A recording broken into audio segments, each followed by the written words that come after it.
फरीदाबाद से 300 किलो के आसपास एक्सप्लोसिव मटेरियल मिला। लोग बोल रहे थे 300 किलो आरडीएक्स, लेकिन एक्चुअल में स्टोरी थोड़ी अलग है। देखो, मैं तुम्हें सिंपल वर्ड में समझाती हूँ कि हुआ क्या था। ये सब एक ज्वाइंट ऑपरेशन था, जम्मू एंड कश्मीर पुलिस और हरियाणा पुलिस का। उन्हें कुछ लीड्स मिली थी कश्मीर से ही, जहां से एक डॉक्टर आदिल अहमद रादर को पकड़ा गया। कि इंटरोगेशन के बाद पुलिस फरीदाबाद तक पहुंची और वहां एक फ्लैट मिला जो कुछ महीने पहले ही रेंट पे अलॉट किया गया था।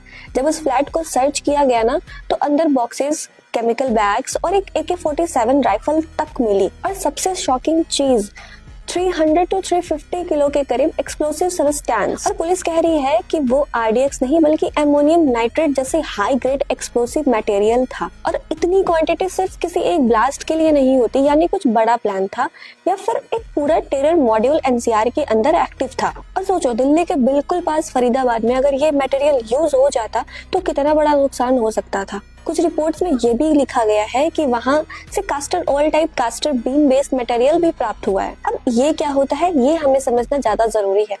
कास्टर प्लांट से एक ऑयल निकलता है जिसे नॉर्मल लाइफ में हम लेक्साइड या फिर कॉस्मेटिक प्रोडक्ट में यूज करते हैं। उसी प्लांट के सीड में होता है एक टॉक्सिक सब्सटेंस रेसिन, और अगर कोई गलत तरीके से इसका यूज करता है तो वो बॉडी के ऑर्गन्स को भी डैमेज कर सकता है। अभी तक के इन्वेस्टिगेशन में ये कंफर्म नहीं हुआ है कि ये जो कास्टर रिलेटेड सब्सटेंस मिला था वो टॉक्सिक फॉर्म में था या सिर्फ रॉ प्लांट बेस्ड मटेरियल था। बट पॉइंट ये है कि अगर चीजें वहां थी तो प्लान सिर्फ ब्लास्ट का तो नहीं हो सकता है, केमिकल लेवल डैमेज तक का भी प्लान जा सकता था। एक फ्लैट में 300 kilo plus explosive, 2 train doctor और कुछ ऐसे केमिकल ट्रैक्स जो ह्यूमन बॉडी को हार्म कर सकते हैं। और ये सब हमारी राजधानी के साइड में क्वाइटली प्लान हो रहा था। ऐसे केसेस में सबसे स्कैरी चीजें होती है इंटेंशंस अनक्लियर होना।